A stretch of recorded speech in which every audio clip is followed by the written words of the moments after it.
Selling a fire damaged house. You know, I've been in business now. By the way, I'm Brad with Arborview Home Buyers. We're a home buying company out of Metro Atlanta.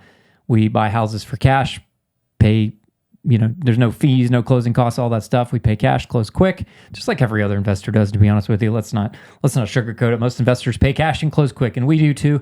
I've been doing this now for 10 years, and I have helped hundreds and hundreds of homeowners around North Georgia, Metro Atlanta, sell their houses for cash. And one thing I can say is we haven't bought a ton of fire damaged houses, and I'm glad we haven't, because I would never, this is a terrible, terrible thing. And I hope it happens. I hope it doesn't happen to anyone, because it's a terrible, terrible thing to deal with. But we did actually look at a fire damaged house, made an offer on it just a couple weeks ago. And it's a devastating emotional experience for a family to go through. And like I said, I wish it on no one. But if you are selling a fire damaged house, as you're probably experiencing right now, it's not an easy process. Dealing with the insurance company is a long and drawn out process. It is a very emotional, not only the emotions of losing your home to a fire and all of your things and your children's things getting either burned up completely, or the smoke damage or the water damage, or all of the above just completely ruined, and all of your memories and your keepsakes and everything being destroyed. I mean, that's devastating, right? Absolutely devastating. You have to start fresh.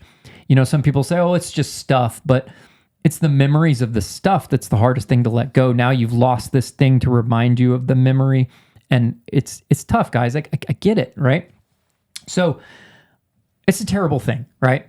But you've been dealing with the insurance company, right? And we have had some people reach out to us in the past who, whether they had insurance or not, sold us a fire damaged house. I remember we bought one. The first one I bought was back in 2018. I think it was 2018, maybe even 2017. It was kind of when I was pretty new in the business.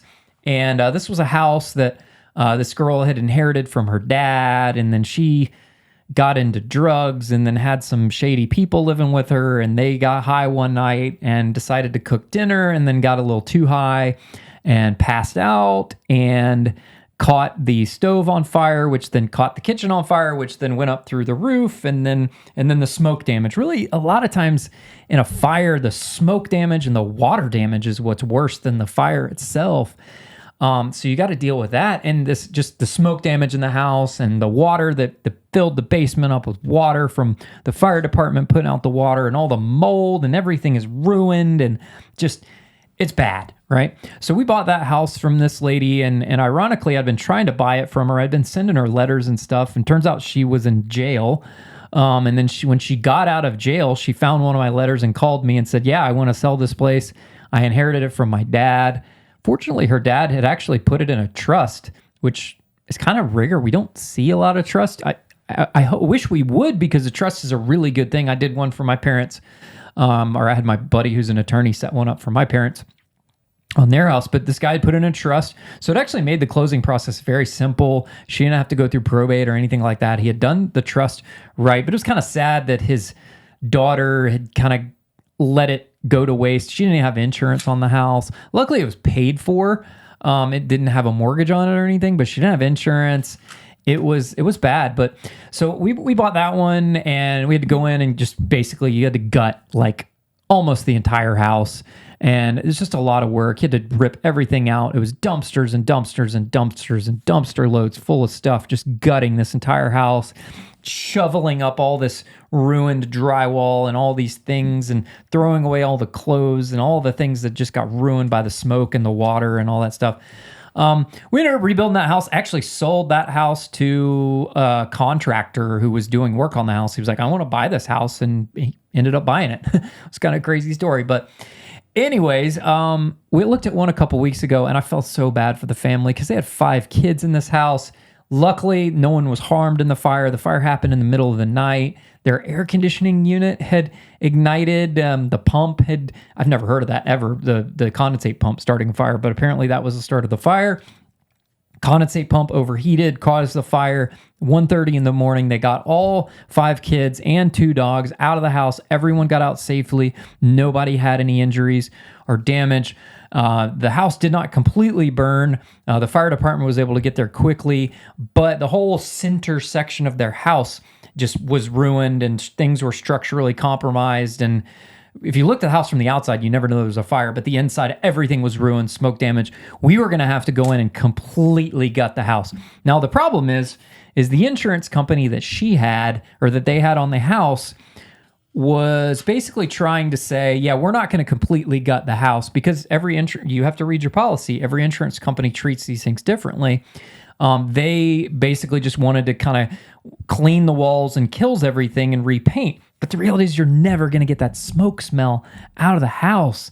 It's hard to get the smell out. So when I made her an offer, I looked at it as standpoint was, I'm going to have to gut this entire house down to the studs. Every bit of drywall, everything's got to come out, because the heat ruined all the plumbing behind the walls, because it was all the plastic PVC drains and stuff got hot and they sagged from the heat.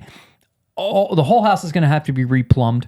The PEX plumbing in there ruined, melted. Even there was some copper and some PEX in there, all ruined. It's going to all have to be replaced. All the wiring not all the wiring in the house, but a lot of the wiring in the house is going to have to be replaced.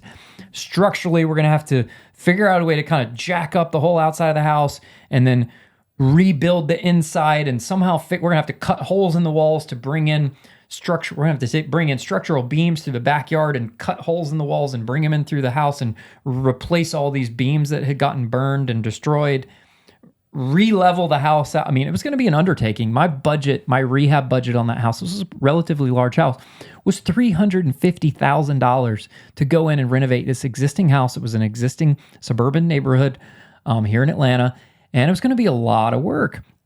So their plan was they didn't want to move back into the house. This family, we're just going to take whatever money we get from the insurance company and we'll sell you the house as is. So the insurance company was going to cut them a check for X. I don't know what that amount was.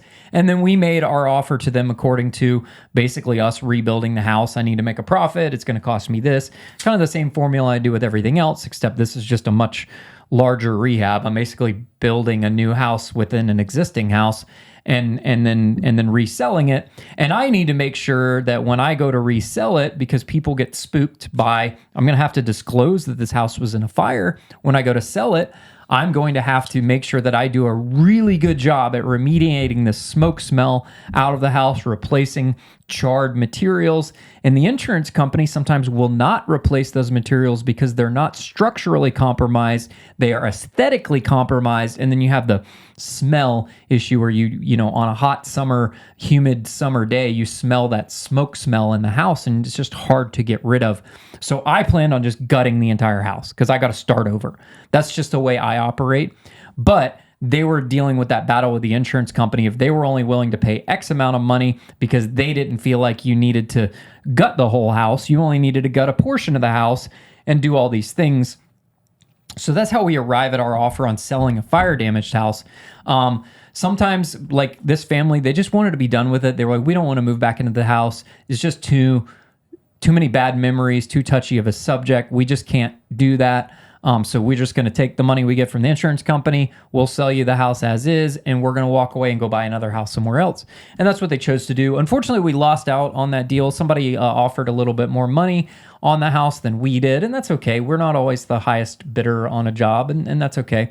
But that is one of the few fire damaged houses we've offered in over the years, and I'm glad I don't have to look at a bunch of them, like I said, because it's a terrible experience, and I hope it happens to no one, but it does happen, and that's just something you got to go through. So if you're dealing with a fire damaged house, we'd be happy to make you an offer on it. I apologize for what you're having to go through. I know that's emotionally taxing. I know that's difficult for you. So hopefully everything works out for you in the end. But we'd be happy to make you an offer on the house. And that's kind of how the process works. So I hope this video was helpful. Again, my name is Brad with Arborview Home Buyers. If you're interested in selling your house, you want an offer on the house, go over to our website, arborviewhomebuyers.com. If you're on YouTube, there's a link here in the description. Click on that link, fill out the form on the page. It'll go over to a member of our team, more than likely Missy. She'll give you a call, get some more information, and then she'll likely schedule me to come out and look at your house and make you an offer on the house. So thanks again for checking out this video.